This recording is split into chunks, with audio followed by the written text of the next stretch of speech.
varelajonas71@gmail.com. Jonas Varelon na internet, no YouTube. Continuaremos hoje a leitura da Bíblia Sagrada, das Sagradas Escrituras, da Palavra do Senhor nosso Deus, Céu, nosso Pai amantíssimo, eterno, todo-poderoso, infinito, único.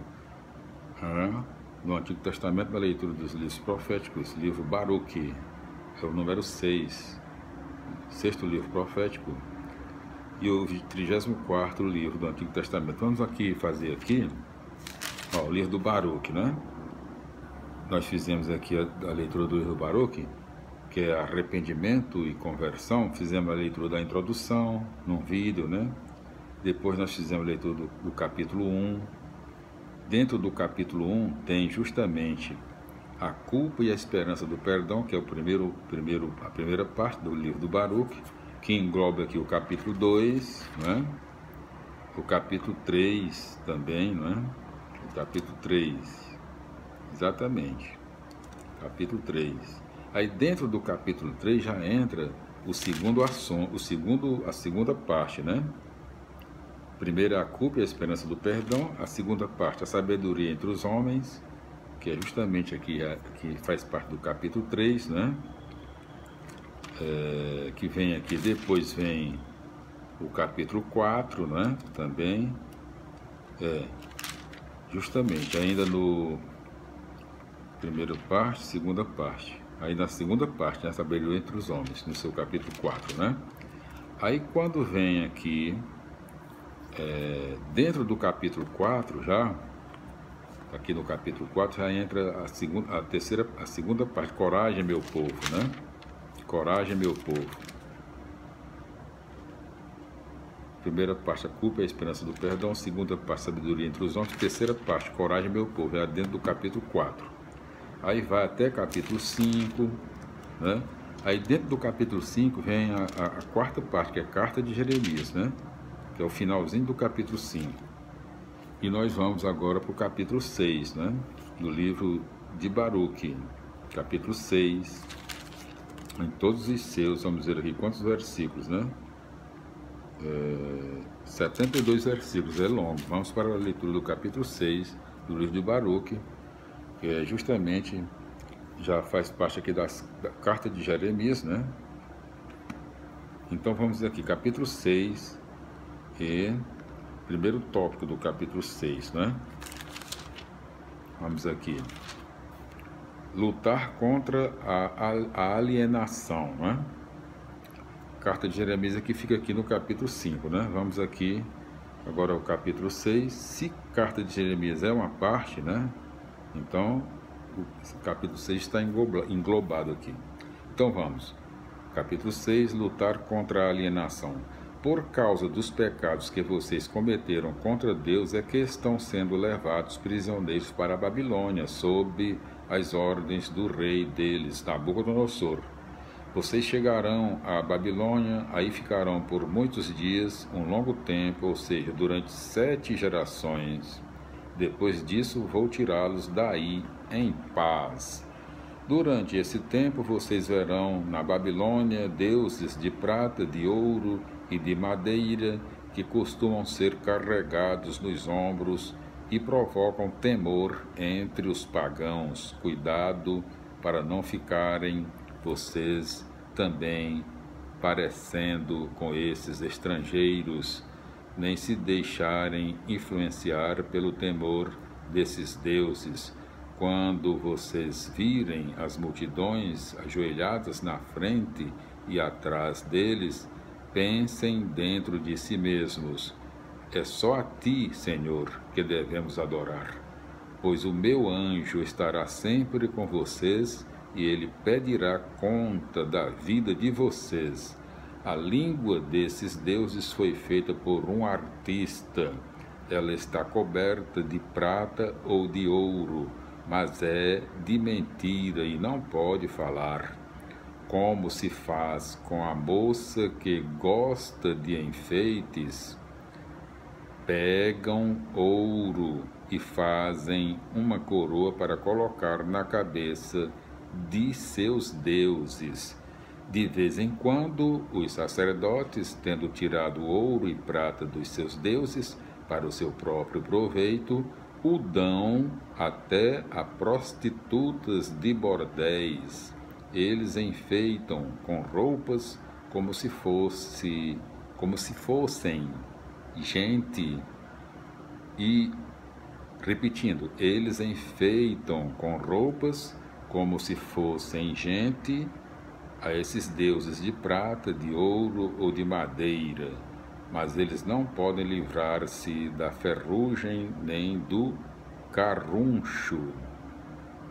Depois de tê-los vestido com roupas caras, são obrigados a limpar-lhes a cara por causa da poeira que do templo lhes caiu em cima. Um deus fica com o cetro na mão, como se fosse na região uma autoridade, mas não é capaz de destruir quem o ofende.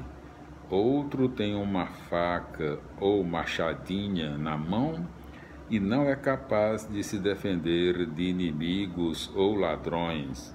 Por aí se vê que eles não são deuses e vocês não devem temê-los. Como a vasilha que se quebra e perde a serventia, assim também são esses deuses instalados nos templos deles.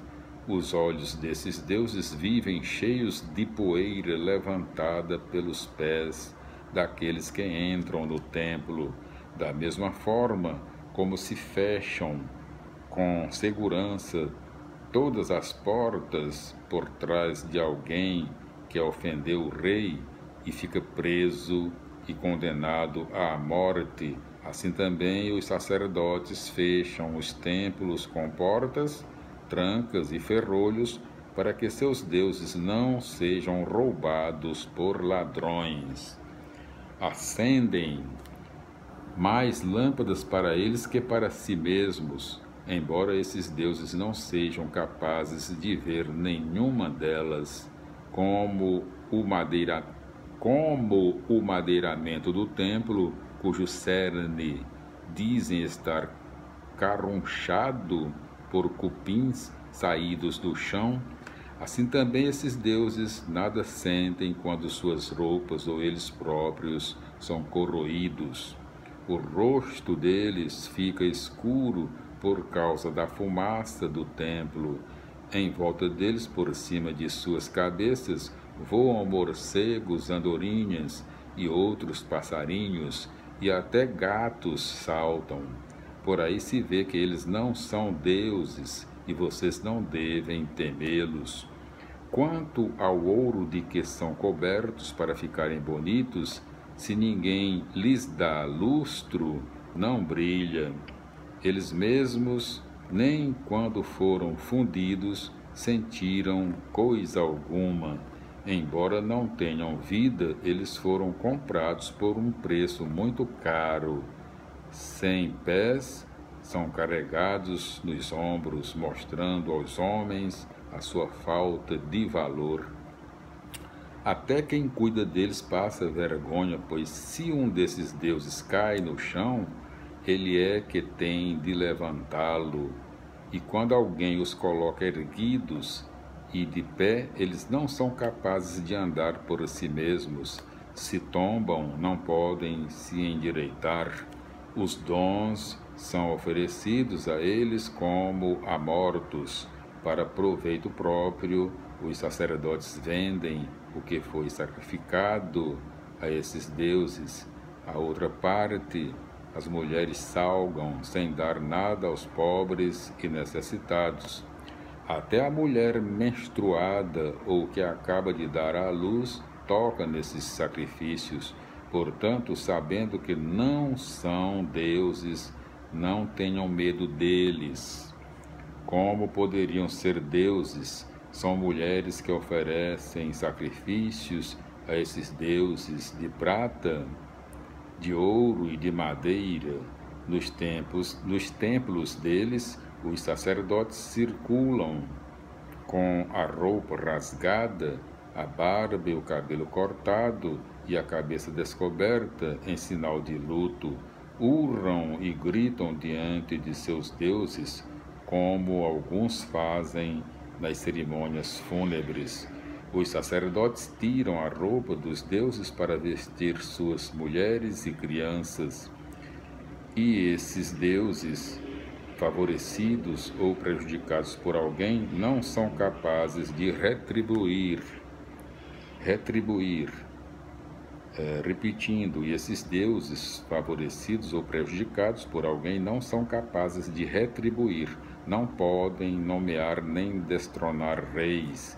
Eles também não são capazes de dar a ninguém riqueza alguma, nem sequer uma única moeda. Se alguém lhes faz uma promessa e depois não cumpre, eles não podem reclamar, não podem salvar ninguém da morte, nem podem livrar o fraco das mãos do poderoso, não são capazes de devolver a vista ao cego, nem de livrar do perigo homem nenhum. Não têm compaixão pela viúva, nem prestam ajuda nenhuma ao órfão. Repetindo, não têm compaixão pela viúva, nem prestam ajuda nenhuma ao órfão. Esses deuses de madeira prateada ou dourada parecem pedras tiradas do morro. Quem se ocupa deles só vai passar vergonha. Como então pensar ou dizer que são deuses? Até mesmo os caldeus os desrespeitam. Repetindo, até mesmo os caldeus os desrespeitam. Quando veem alguém mudo, quando veem alguém mudo, incapaz de falar, eles o apresentam aos deuses. Repetindo, quando veem alguém mudo, incapaz de falar, eles o apresentam ao deus Bel, pedindo que o faça falar, como se ele fosse capaz de ouvir. Mas, porque não têm bom senso, eles são incapazes de refletir nisso e de abandonar esses deuses. Mulheres põem uma corda na cintura e sentam-se à beira do caminho, queimando farelo como incenso. Quando uma delas é levada por algum homem que passa a fim de dormir com ele, começa a desprezar a companheira, que não teve a mesma honra, nem arrebentou a corda. Tudo o que fazem com eles é falso. Então, como é que se vai pensar ou dizer que são deuses? Esses deuses foram fabricados por escultores e ourives e não podem ser nada mais daquilo que os seus autores queriam que fossem. Aqueles que os fizeram não vivem muitos anos, então como pode ser Deus aquilo que eles fizeram? Deixaram apenas mentira e vergonha para seus descendentes. Quando surge uma guerra ou desgraça muito grande, os sacerdotes discutem a maneira de se esconderem juntamente com esses deuses. Assim dá para entender que não são deuses, pois não são capazes de se livrarem a si mesmos durante uma guerra ou catástrofe, não sendo mais que objetos de madeira dourados ou prateados por aí, fiquem todos sabendo que são de mentira, que eles não são deuses. Fique claro para todos os povos e reis. São apenas criação do trabalho humano e nenhuma ação divina existe neles. Então, quem não vê que eles não são deuses? Esses deuses nunca farão surgir um rei para a região, nem mandarão chuva para os homens, jamais defenderão a própria causa, nem libertarão injustiçado algum, pois são impotentes, são como gralhas que voam entre o céu e a terra. Aqui nós ficamos, e no nosso próximo vídeo, por causa do tempo, nós continuaremos a leitura do capítulo 6 do livro de Baruque, no seu versículo 54. A paz do Senhor e também as explicações. Paz do Senhor, glória a Deus, aleluia, amém, até lá.